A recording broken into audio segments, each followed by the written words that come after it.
네, 하나님 말씀은 사도행전 17장 32절에서 34절까지입니다. 사도행전 17장 32절에서 34절입니다. 사도행전 17장 32절에서 34절까지입니다. 우리 같이 함께 사도행전 17장 32절에서 34절 함께 합독하겠습니다. 그들이 죽은 자의 부활을 듣고 어떤 사람은 조롱도 하고 어떤 사람은 이 일에 대하여 내 말을 다시 듣겠다 하니, 이에 바울이 그들 가운데서 떠나매 몇 사람이 그를 가까이하여 믿으니, 그 중에는 아레오바고 관리 디오누시오와 다말이라 하는 여자와 또 다른 사람들도 있었더라. 아멘. 요한복음 20장에서 21장에 보면 부활에 대한 기사가 성경에서 가장 많이 기록이 되어 있습니다. 자세하게 기록이 되어 있습니다. 예수님의 부활은 무엇입니까? 예수께서는 죽으시고 장사되셨는데 그 무덤이 비어 있었습니다. 비어 있는 무덤을 본 사람은 세 사람이었습니다.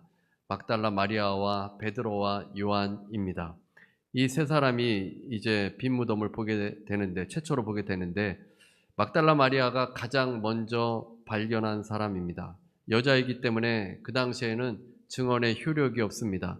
여자는 증언할 수 없던 때였는데 남자들의 증언이 필요하고, 남자들 중에는 랍비가 증언하면 더 그 신뢰성이 있게 됩니다. 하지만 성경은 사실 그대로를 기록했습니다. 예수님의 믿음이 빈 무덤이 되고 일어난 사실들, 그 사실들을 자세히 기록을 하였습니다. 그 처음은 막달라 마리아로부터 시작이 되었습니다. 베드로와 요한도 마리아의 이야기를 듣고 나중에 빈 무덤을 확인하였습니다. 제자들은 빈 무덤을 보았지만 주님께서 부활하셨다고는 생각하지 못했습니다. 왜 제자들은 예수님께서 부활하신 것을 빈 무덤을 보고도 생각하지 못한 것이겠습니까? 먼저 막달라 마리아입니다. 빈 무덤을 최초로 발견한 사람이고 예수님을 사랑했고 잘 따랐던 여인입니다. 빈 무덤을 볼 때 예수님의 부활을 생각할 수도 있었을 것입니다. 마리아의 마음에는 부활이라는 개념 자체가 없었습니다. 예수님께서 부활하실 것을 생각조차 하지 못했던 겁니다. 이 장면을 보고 한 신학자가 이런 이야기를 만들어냈습니다. 고등학생들이 병원 수술실 견학을 갔습니다. 선생님이 학생들에게 물었습니다. 왜 수술하는 의사 선생님들과 수술 보조자들은 모두 마스크를 썼을까요? 한 어린 남학생이 대답을 했습니다. 환자에게 누가 메스로 찔렀는지 모르게 하려고요. 이 학생 수준에서, 장난만 치던 학생 수준에서는 그런 생각밖에 할 수 없었던 겁니다. 마리아가 돌이 옮겨진 무덤을 보고서 부활을 생각하지 못한 것은 당연합니다. 아직은 육신의 수준에 머물러 있기 때문입니다. 마리아는 빈 무덤을 보고 누군가가 주님의 시신을 가져갔다고 생각했습니다. 그 당시에 시체가 도둑 맞는 일이 간혹 있었기 때문입니다. 당연히 예수님의 시신이 도둑 맞았을 것이라고 생각을 한 겁니다. 우리는 무슨 일이 벌어지면 자신의 세계 안에서 그것을 해석하고 상상합니다. 우물 안에 개구리라고 하지 않습니까? 우물 안에 있는 개구리는 밖의 세상을 알지 못합니다. 자신의 생각으로 밖의 세상도 상상합니다. 더 심각한 것은 우물 안에 있으면서도 자신의 생각이 옳다고 생각합니다. 육적인 세계에만 살던 사람이 영적인 세계를 이해하지 못하고 꿈에도 생각한 일들은 자신이 거부해 버립니다. 막달라 마리아는 나중에 부활하신 예수님을 보고도 알아보지 못했습니다. 그 다음에 두 번째는 베드로입니다. 베드로는 막달라 마리아가 빈 무덤이라는 이야기를 듣고 무덤으로 달려갔습니다. 무덤에 들어가 빈 무덤을 확인합니다. 부활을 의미하는 옷이 개켜져 있는 것까지 보았습니다. 세마포가 놓였고 또 머리를 쌌던 수건은 세마포와 함께 놓이지 않고 딴 곳에 쌌던 대로 놓여 있었습니다. 시체를 훔쳐가는 도적들이 수의를 벗기고 이 몸만 가져간다는 것은 상식적으로 이해되지 않는 것입니다. 급박한 상황에서 시체를 감쌌던 세마포를 벗기고 가져가지는 않고 또 그 세마포를 개켜 놓을 수 있는 그런 상황이 아니었습니다. 그래서 베드로는 조금만 생각해도 예수님께서 부활하심을 알 수 있었을 겁니다. 그러나 아쉽게도 아닙니다. 베드로는 이것들을 보고도 이 증거들을 예수님의 부활과 연결시키지 못했습니다. 베드로가 보았다는 것은 그냥 본 것이 아니라 원어로 보게 되면 자세히 주의하여 살폈다라는 의미입니다. 베드로는 수위를 자세히 보면서 생각한 것입니다. 그런데도 부활을 생각하지 못했습니다. 나사로가 죽었다가 부활했지만 베드로는 예수님의 부활을 깨닫지 못했습니다. 베드로는 집으로 돌아가 버렸습니다. 수제자가 주님의 부활을 예견하지 못한 것은 어떻게 보면 참으로 수치스러운 일입니다. 예수님께서 죽은 지 사흘 만에 부활하실 것임을 분명히 말씀해 주셨지만 그 말씀을 들은 자들, 특별히 수제자가 부활이라는 개념이 없었기 때문에 마음에 담지 못했기 때문에 깨닫지 못했습니다. 성경에는 부활이 약속되어 있습니다. 고린도전서 15장 4절에 보면 장사 지낸 바 되셨다가 성경대로 사흘 만에 다시 살아나사. 그 다음에 구약 성경의 시편과 호세아, 요나서에도 부활이 약속되어 있습니다. 또한 예수님께서 평상시에 말씀해 주셨기 때문에 그 말씀을 제대로 마음에 담았더라면 빈 무덤을 확인했을 때 예수님께서 부활하셨음을 알았을 겁니다. 성경에 있다고 믿어지는 것이 아니고 성경에 있다고 다 체험할 수 있는 것도 아닙니다. 내 마음에 담아져야 되고 그것을 체험할 때 주님의 말씀이 진실로 우리 가운데 일어난다는 것을 깨닫게 됩니다. 지금도 성경에 기록된 많은 부분들을 믿지 못하기 때문에 경험하지 못합니다. 이제 마지막으로 요한입니다. 요한은 애제자입니다. 요한복음에서 특별히 사랑받는 제자입니다. 요한이 부활을 믿었습니까? 막달라 마리아가 빈 무덤을 보고 달려와서는 알려주었습니다. 요한은 베드로보다 먼저 달려가서 무덤에 이르러 구부려 무덤 안을 들여다보았습니다. 그랬더니 세마포가 놓여 있었습니다. 나중에 베드로가 무덤 안에 들어간 후에 요한이 들어가서 무덤 속 안을 살펴보았습니다. 세마포뿐만 아니라 수건이 따로 놓여 있는 것도 보았습니다.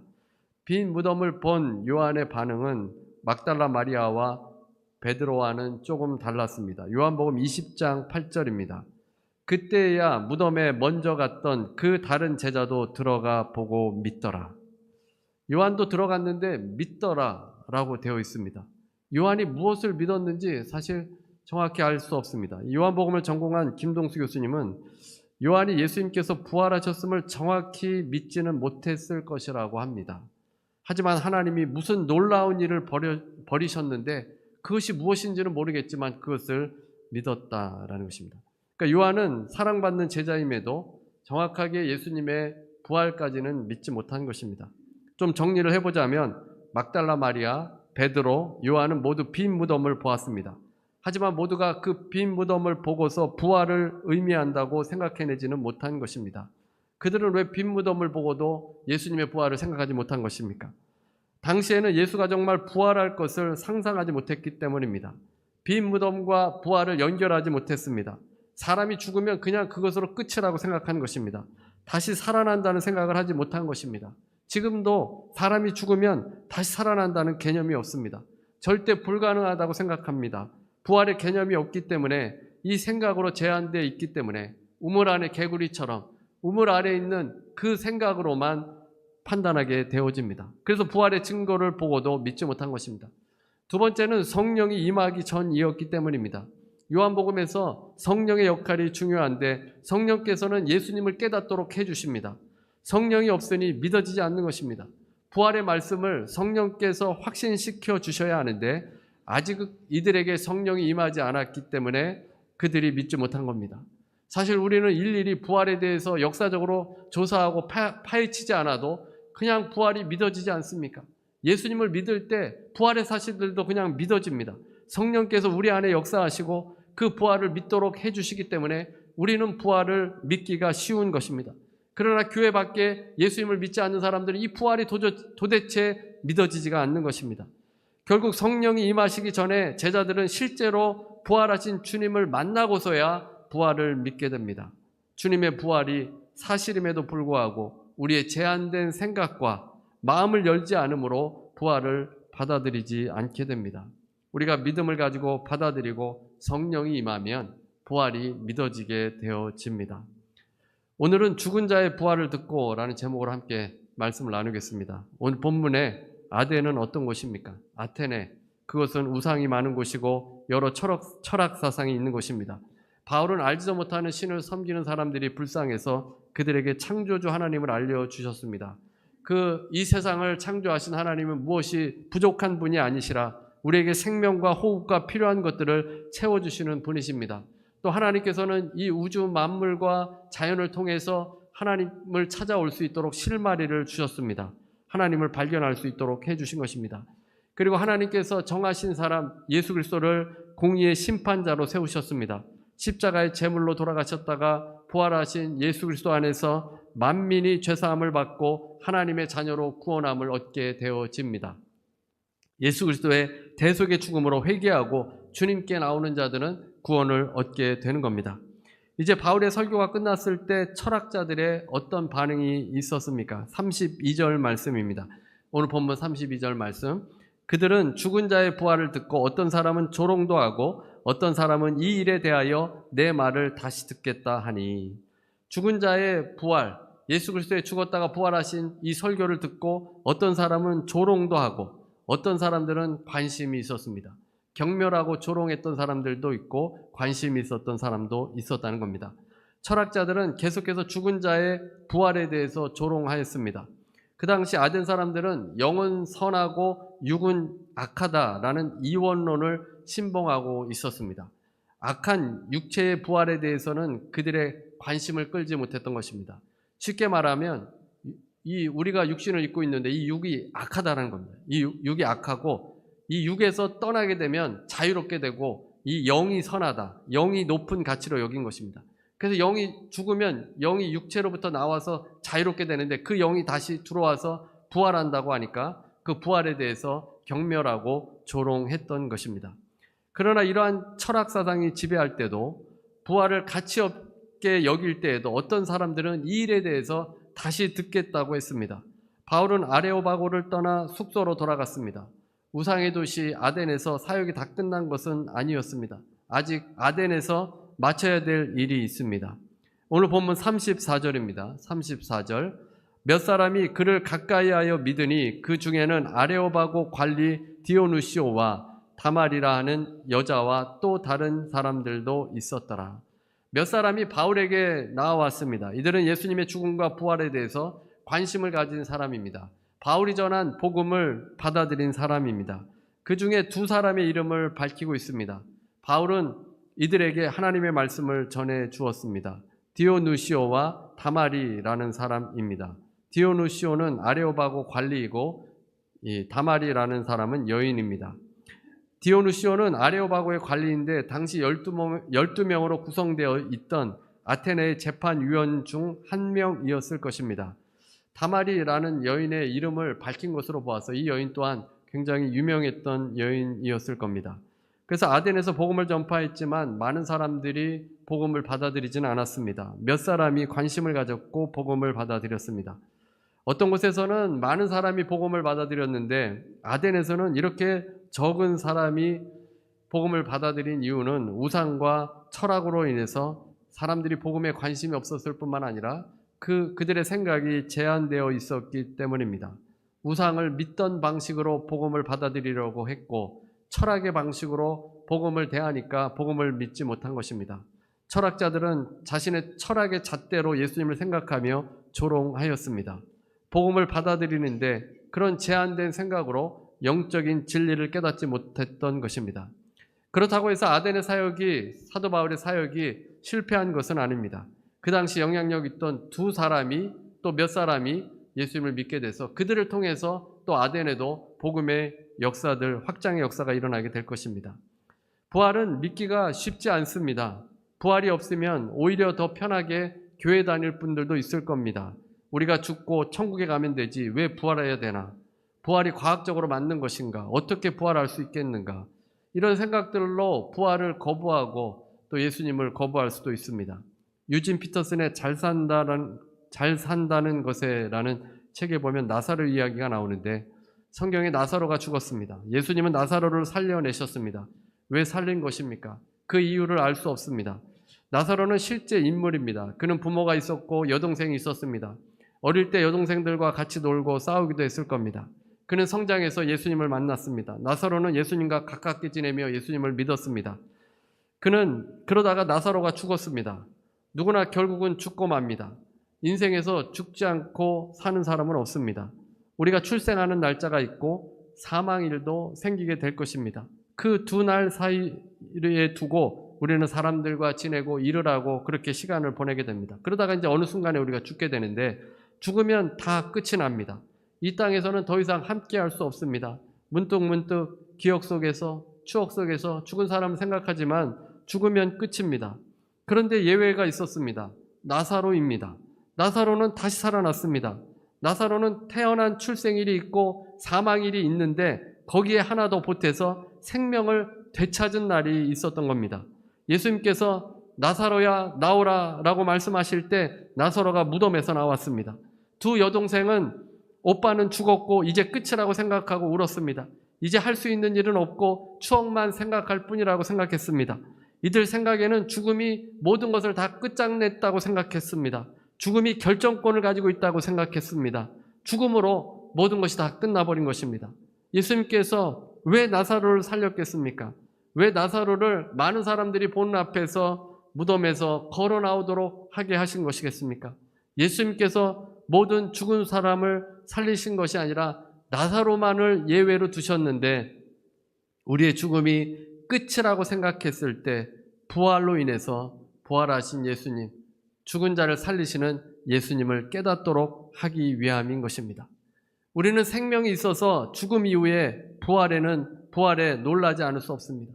모든 생명이 죽었는데 죽은 줄 알았던 생명이 다시 살아난다면 얼마나 놀라운 일입니까?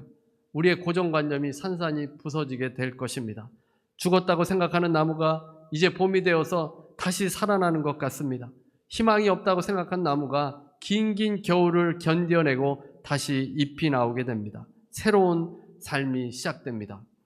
예수님께서는 우리 인간의 생각에 예외를 두십니다. 부활은 우리 생명을 가진 자들에게 예외의 일입니다. 태어나서 죽는 것이 자연스러운 일이고 당연한 일인데 우리는 다 끝났다고 할 때에 주님께서 주의 백성들에게 예외를 만들어 주신다는 것입니다. 그것이 부활입니다. 막달라 마리아와 베드로와 요한이 부활을 생각하지 못한 이유가 무엇입니까? 생명은 태어나고 죽는 것이 모든 것이기 때문입니다. 빈 무덤이 부활의 역사를 보여주는 증거임에도 그 생각에 사로잡혀서 깨닫지 못했던 것입니다. 부활은 역사적으로도 검증된 사실입니다. 앤티 라이트라는 학자가 이 사실을 검증했습니다. 예수님이 세상을 떠나고 15년에서 20년쯤 바울은 서신을 기록하였습니다. 고린도전서 15장 4절에서 6절입니다. 성경대로 사흘 만에 다시 살아나사 게바에게 보이시고 후에 12 제자에게와 그 후에 500여 형제에게 일시에 보이셨나니 그 중에 지금까지 대다수는 살아있고 어떤 사람은 잠들었으며 바울은 증인들을 열거하고 있습니다. 부활하신 예수님은 12 제자들 뿐만 아니라 500여 형제들에게 동시에 나타났다고 말씀합니다. 바울이 이 글을 쓸 당시까지 사람들은 여전히 많이 살아있고 잠들었다는 것은 죽은 사람도 있습니다. 그러나 확실한 증거가 필요하면 부활하신 예수님을 만난 사람들을 얼마든지 만나게 해줄 수 있었습니다.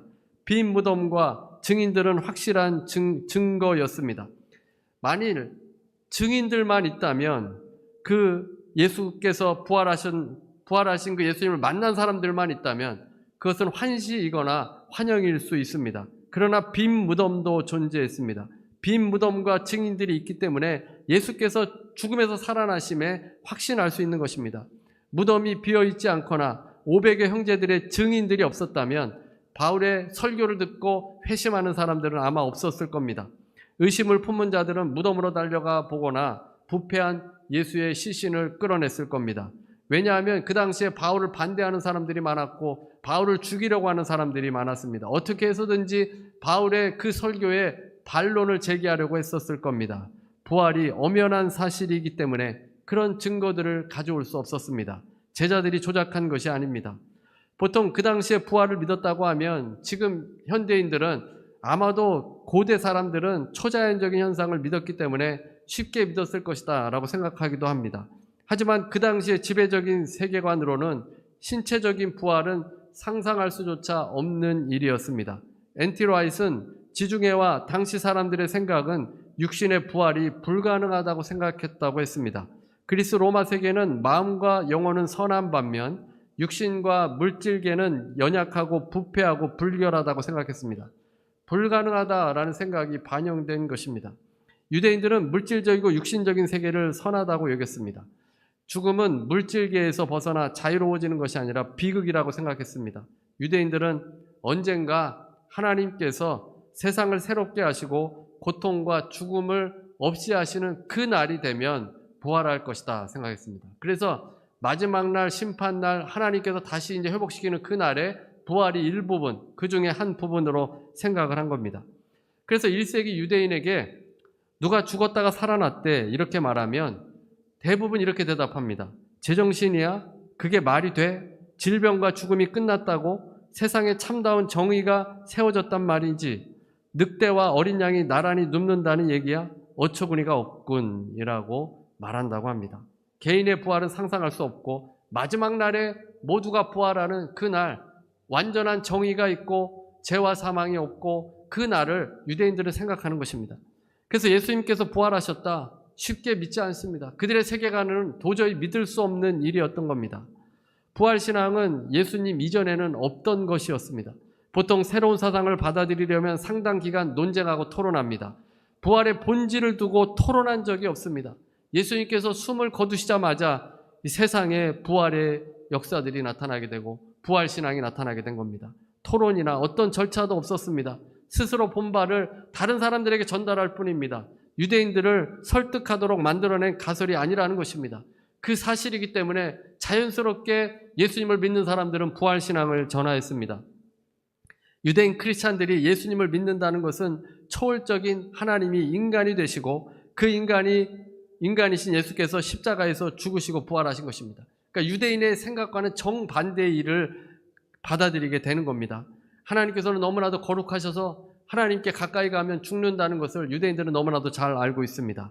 하루에도 수백 명, 수천 명이 베드로의 설교를 듣고 예수를 믿게 되었는데 그들의 생각과는 정반대, 하나님이신 그 거룩하신 하나님이 이 땅에 오셨다는 그 사실을 믿고 받아들인 데에는 이 부활신앙이 자리 잡고 있는 것입니다. 유대인들의 반발에도 놀랍게도 부활은 유대인들이 인정할 수밖에 없는 사실이었다는 것입니다. 여러분 중에 아마도 마리아나 베드로나 요한과 같이 부활이 잘 믿어지지 않을 수도 있습니다. 어떻게 부활이 일어날 수 있느냐 할 수도 있습니다. 요한과 같이 뭔가가 일어났을 것 같기는 한데 잘 믿어지지 않을 수도 있습니다.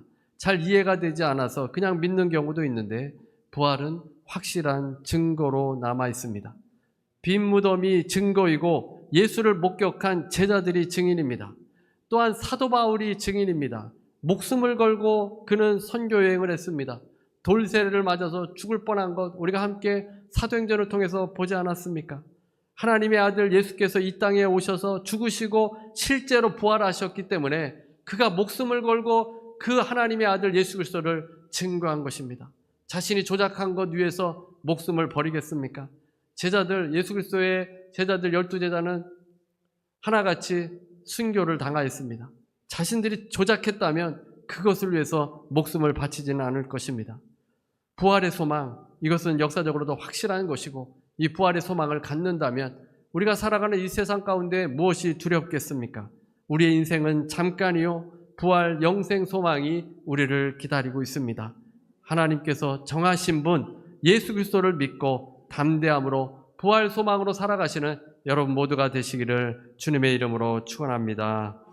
우리 함께 찬송가 161장 우리 찬송 부르시고 우리 부활 소망으로 살아가고 또 이 부활 소망을 증거하고 전하는 삶 될 수 있도록 우리 함께 기도하겠습니다. 161장입니다. 은혜로우신 하나님, 우리 인생이 출생과 죽음뿐이지만 예수 그리스도를 믿는 하나님의 자녀들 부활하게 되어질 줄로 믿습니다. 주님께서 부활의 첫 열매가 되어주셔서 아버지 이제 우리도 주님을 따라 부활하게 될 것을 믿습니다.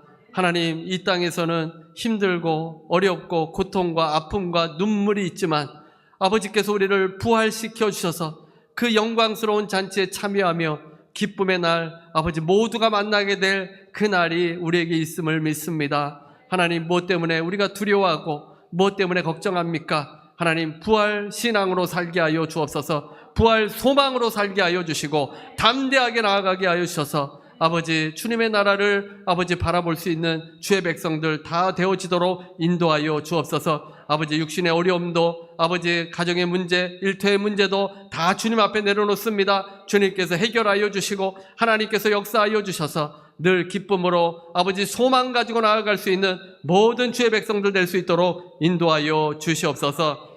지금은 우리 주 예수 그리스도의 무한하신 은혜와 아버지 하나님의 극진하신 사랑과 보혜사 성령님의 교통하시고 내주하시고 충만케 하심이 오늘 함께 예배드리는 모든 성도들 위에, 개인 가정 일터 위에, 부활하신 주님을 믿고 소망으로 살아가는 모든 주의 백성들 위에 지금부터 영원토록 함께 있을지어다.